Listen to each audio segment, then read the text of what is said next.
Life in Udi continued peacefully. The sun rose, people farmed, and children played. But peace, they say, is a fragile thing. One fateful day, that peace was shattered. Two young maidens from Udi had gone all the way to Atari, a neighboring village, for a marriage ceremony. The ceremony had gone well, and afterwards they headed back home to Udi. But their journey back home took a horrific turn. Three boys from Atari who had been monitoring them ambushed them on a lonely path. The girls were attacked and shamed in the worst way possible, their innocence violently taken away from them. One of the young maidens managed to escape and ran all the way back to Udi in tears. However, the other one did not survive the violence.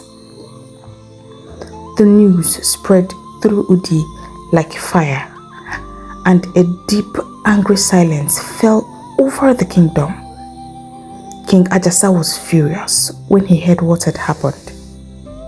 The people of Atari have spilled the blood of our daughter. They have committed an abomination, he boomed. They have shown us no respect. They have broken the peace, and we cannot let this evil go unpunished.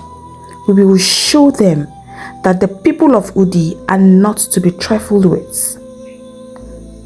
The kingdom roared its agreement.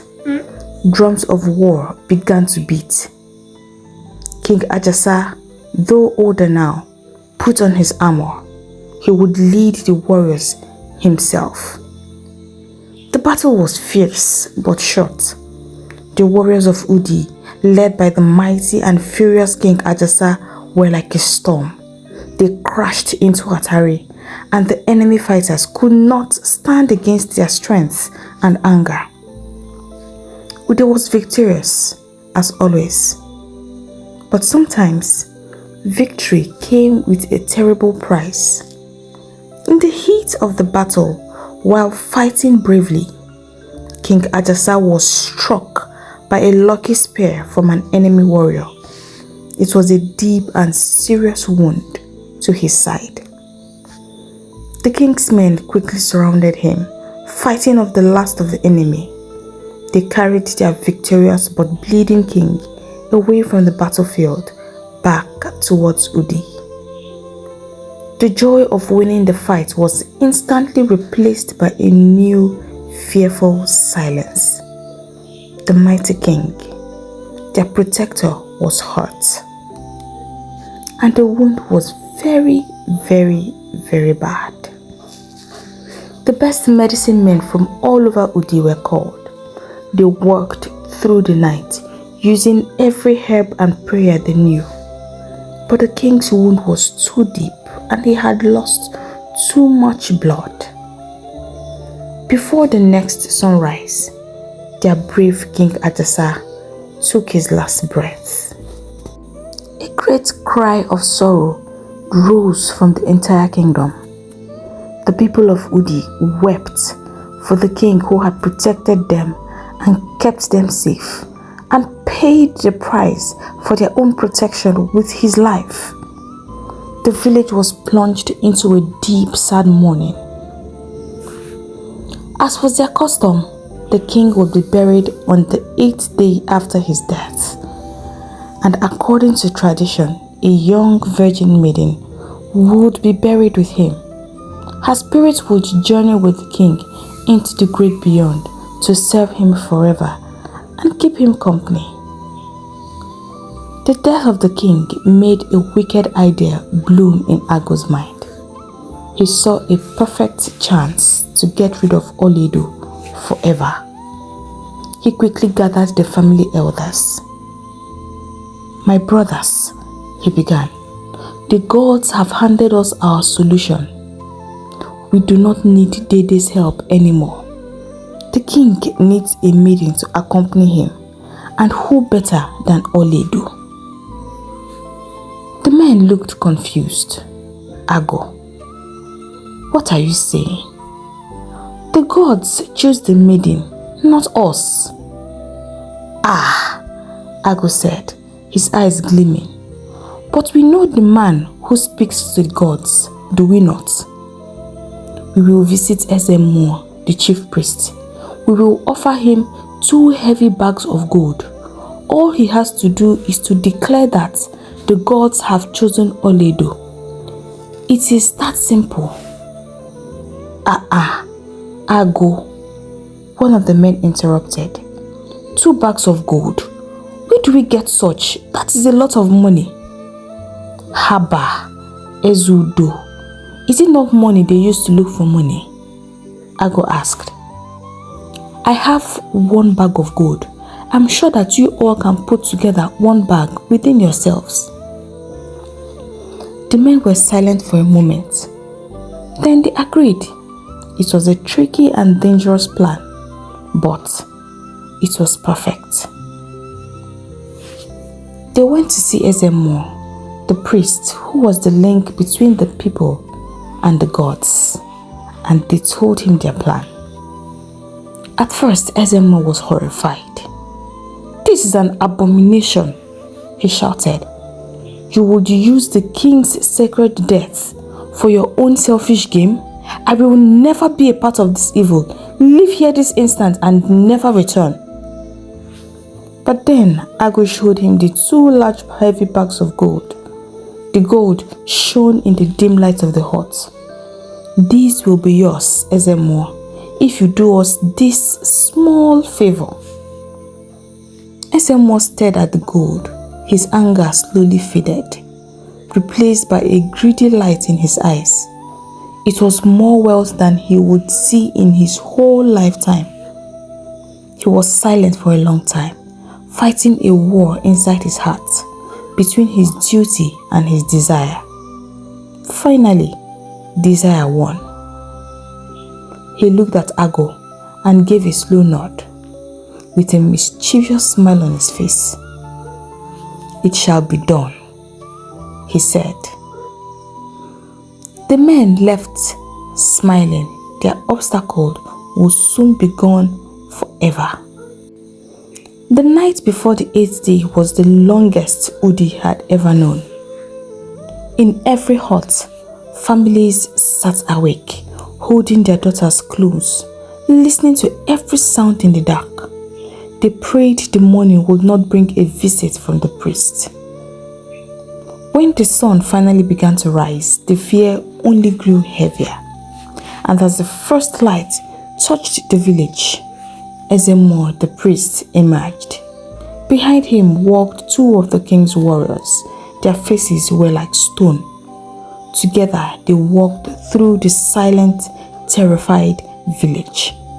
Their footsteps did not stop until they reached the small huts Nene and Olido shared. Ezemo pushed the closed door aside. Nene looked up, her eyes wide with instant terror. She pulled Olido close. The gods have spoken. Ezemo's voice rose high. They have chosen your daughter Olido, and she is to escort our king into the great beyond. A scream tore from Nene's throat. No! She screamed as she threw herself to the floor, wrapping her arms around Olido's legs.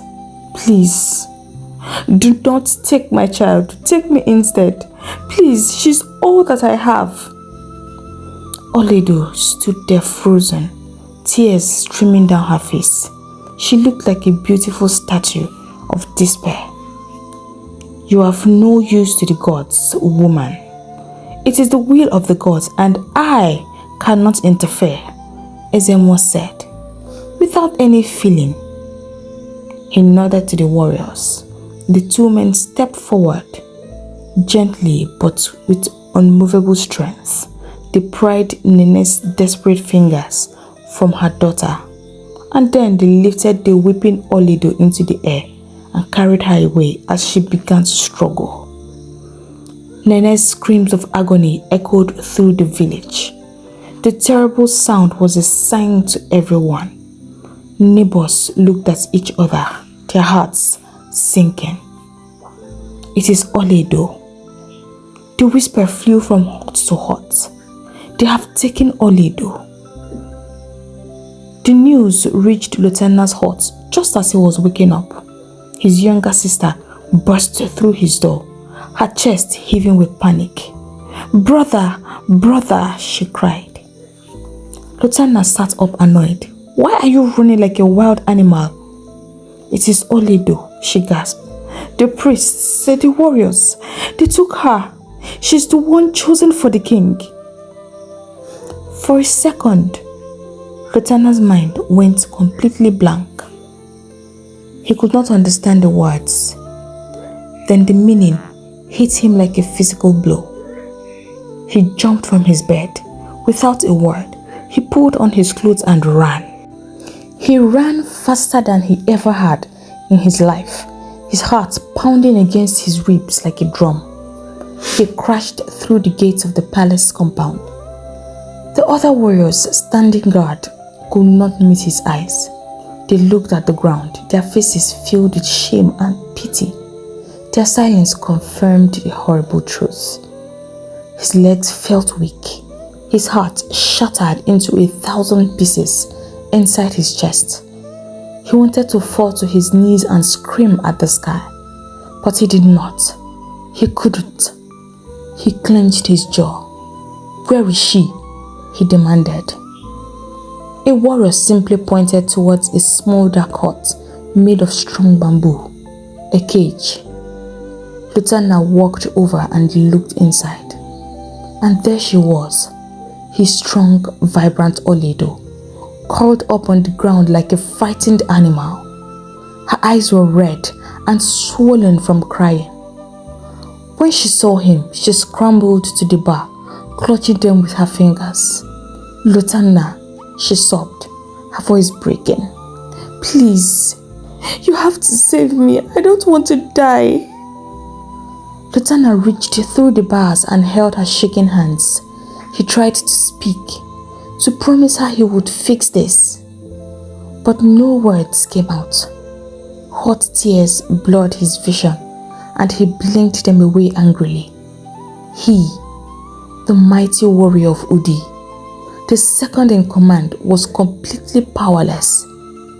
He could fight an army, but he could not fight the gods. He could only hold her hands and watch her cry, knowing he was failing her, knowing he could not save the woman he loved.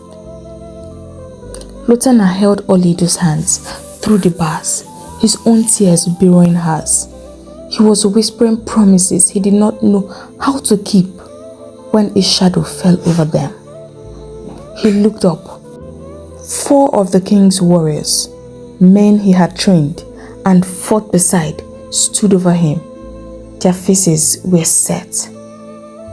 "Lutana," one of them said, "please step away from the cage. We have orders." "Whose orders?" Lutana asked, not letting go of Olido. "The elders. They fear your heart will overrule your duty, and they have commanded us to arrest you." Rage, hot and blinding, surged through Lutana. "You would arrest me for comforting my love on her way to death? What duty is this?" "I'm sorry, brother," the warrior said. "Do not make this harder." With a roar, Lutana rose to fight. But he was one man, unarmed, against 4 strong men, heavily armed. The struggle was fierce and brutal. Lutana fought like a trapped leopard, but eventually they wrestled him to the ground. The rough fibers of a rope cut through his wrists as they tied his hands behind his back. He was hauled to his feet. The last thing he saw was Olido's face, crumpled in utter despair, her hope dying as he was dragged away. Olido wept bitterly, not just for her own fate, but for her mother. she would never comfort again, the mother she would never be able to see again, and then for the future with her lover that was being stolen from them. Meanwhile, the Omenkas were already celebrating. Everything was finally falling in place for them, and soon all their dreams would be actualized. Night fell. It was finally time for the rituals to begin and King Ajasa to be laid to rest. The air was thick with fear. Everywhere was silent. The entire village was gathered to the sacred grounds in the center. The king, the great King Ajasa, lay wrapped in a white cloth, ready for his journey. Beside him was a table made of wood and strong thatch. Olido was tied to it, dressed in a pure white garment. She closed her eyes, trembling, waiting for the end. The high priest Ezemo stepped forward, raised his sacred calabash to the sky, beginning the ancient chants to call on the ancestors. "Great spirits," he called out, "we offer you this pure maiden to guide our king. Accept these offering." And then, boom, a mighty wind suddenly roared through the gathering, extinguishing torches. A deafening crack of thunder split the sky, followed by a blinding flash of lightning. But the lightning did not strike the sacrifice. It struck Ezemo. The priest froze. A strange, twisted smile spread across his face. Then he burst into a loud, hysterical laughter. The laughter of a man who had lost his mind. The villagers watched in horror as their holy man began to dance and stumble like a child. His wild, rolling eyes scanned the terrified crowd until they landed on Agba. He pointed a shaky finger. "Him. He gave me the money." Ezemo shrieked, laughing. "2 heavy bags, shiny gold." He said, "Say Olido's name and it will be yours." "I collected it. Ha ha ha ha ha ha ha. We planned it. We planned it all to fool you." He danced in a crazy circle, confessing every wicked detail to the stunned audience. Agba and the other elders turned pale as ghosts, seeing their perfect plan unravel into madness. They tried to back away slowly, to disappear into the crowd and run. But the gods were not finished. Another searing bolt of lightning screamed down from the heavens. It struck right where the conspirators stood. When the light faded, Agba and his cohorts lay on the ground, dead. Their bodies blackened and burned, as if they had been thrown into a great fire. A terrified scream ripped through the crowd. People scrambled over each other, running in every direction to escape the wrath of the gods, the wrath they had just witnessed. The thunder and lightning had been so strong that even the gates of the cage, where Lutana was locked away, split into 2. He took his chance and fled too. He ran out to meet the chaos. He saw the charred body of some men lying on the ground. Instantly, he recognized his father only through the clothes he was wearing. He knew immediately that whatever had happened here, his family had a hand in it. Without wasting time, he quickly ran to where Olido was tied and cut the ropes, tying her to the table. "Run," he said. "Don't stop until you reach home." She looked at him, tears flowing down her cheeks. "I can't leave you here, Luta," she argued. "Listen to me, Olido. Run. I can't leave now. I need to understand what happened here. That's my whole clan on the ground. Go now." Olido obeyed. She ran through the dark, her white wrapper flowing behind her. She did not stop until she burst through the door of her mother's hut. Nene was still sitting there on the floor, in the exact spot where her daughter had been torn from her arms. She was lost in a deep sadness when the door flew open. Nene looked up, her heart leaping into her throat.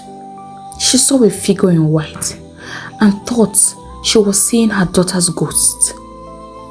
But then the figure cried, "Mama," and fell into her lap. It was Olido, and she was real. She was alive. Nene blinked, unable to believe her eyes. It's really you. Olam, it's really you. She cried as she wrapped her arms tightly around her daughter. They both cried tears of shock, relief, and joy all at the same time. They held each other in the quiet of their hearts as Olido recounted to her mother all that had just happened at the village square. Back at the village square, the elders, seeing what had happened, insisted that the king be buried that night, for it is a taboo for the king's body to see the 9th day. Unsure of what would happen if the king is buried without an escort, they went ahead and buried him, praying to the gods for protection. Funny enough, morning came and nothing mysterious happened. Days rolled by, nothing happened still. And so it became clear to the people of Udi that whether the king was buried with or without a maiden, it did not affect the peace and prosperity of the kingdom. After all that had happened, Lutana did not want to waste any more time. He wanted to make Olido his wife immediately. But Olido thought differently. "Are you sure that this is a good idea, Luta?" she asked. "Your family went all this length to get rid of me. Is it not clear that they don't want us to be together, that they don't like me?" Lutana only smiled. "Whatever happened has nothing to do with them liking you, Ola. My family was greedy. They did not truly care about me or you. They cared about their pockets. They wanted to reap where they did not sow, and now look where it landed them. See, Ola, I am deeply pained for what happened to my family. But Olido, I love you from the depth of my heart, and nothing can change that." That was all the reassurance Olido needed.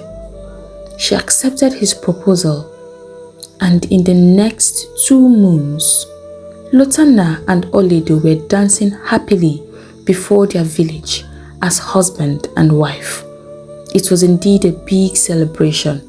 The great Lutana had found for himself the wife he desired, and Olido was happy to begin a new chapter of her life. Hold on, this story is not over yet. The elders, after so much deliberation, decided that it is time to crown a new king. For a kingdom as big as Udi cannot be without a king for long.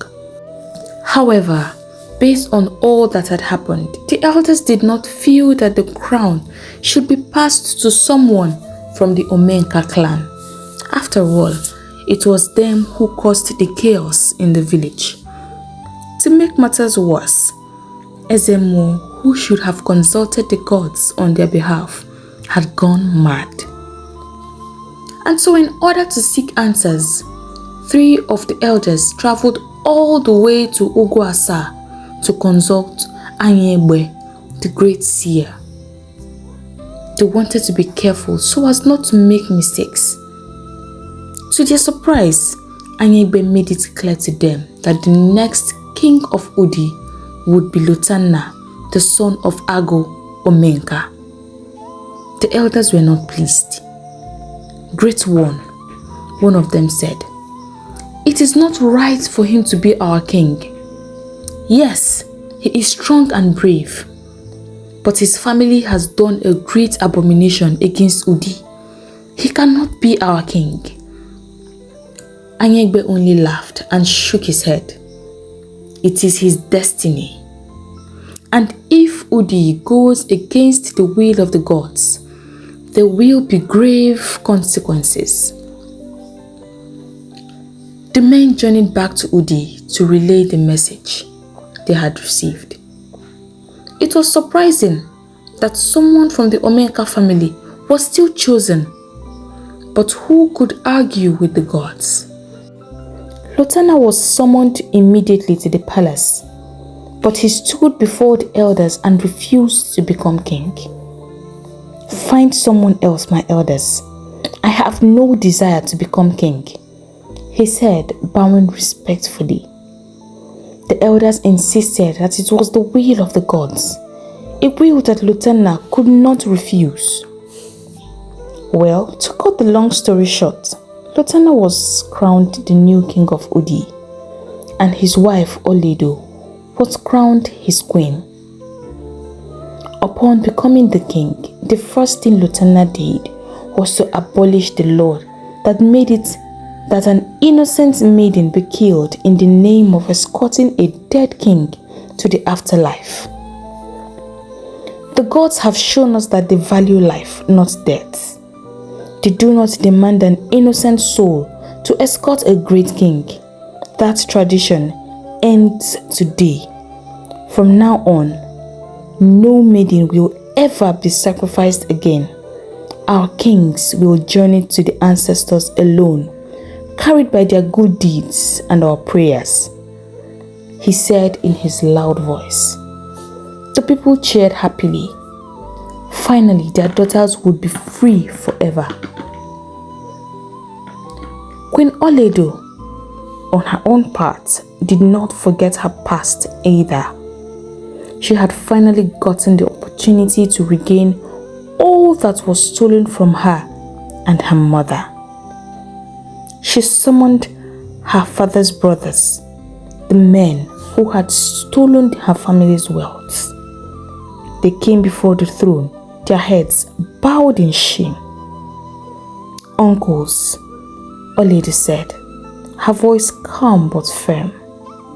You all took everything from my mother and me when we were weak. You said you were managing my father's farms. She smiled. Thank you for helping us manage my father's wealth. But I am here to take them back. Every single one of them. The men began to argue. But you are a woman. How can you manage such wealth? It is not our culture. King Lutana moved to speak, but Olido gently raised her hand. She would handle this personally. She looked at her uncles. I am not the helpless girl you once knew. I am not just a woman. I am your queen, and you have no choice but to bow to me. You can return every single farm, every barn, every plot of land that belonged to my father, or you all will be banished from Udi forever and never return. The decision is yours. The men looked at the king, who nodded in agreement. They looked at the royal guards and realized that they had no choice. And so, swallowing their pride, they bowed before the queen. Life turned around for Anene almost immediately. She took charge of every farmland that belonged to her late husband. Finally, her days of suffering were over. Not only was she now wealthy, she was now the mother to the queen of the great Udi kingdom. In the years that followed, King Lutana and Queen Olido ruled Udi with wisdom and kindness. He was a fearless protector, just like King Ajasa. And she had a compassionate heart that listened to the people. Together, they made Udi stronger and more respected than ever before. And to this day, when the story of Udi is told, King Lutana is remembered not just as a great warrior, but as the king who saved the maidens. Hey lovers, thank you for listening to this story. If you are new here, welcome to our community. I hope you enjoyed listening to this story as much as I enjoyed creating it. If you have not done so already, please hit the subscribe button. And to support the growth of our community, give this video a big thumbs up. If you know someone who would enjoy a story like this, do not hesitate to share. Don't forget to leave a comment down below. Remember, like, share, drop a comment, and subscribe. I'll take my leave now, but I hope to see you in my next video. Bye.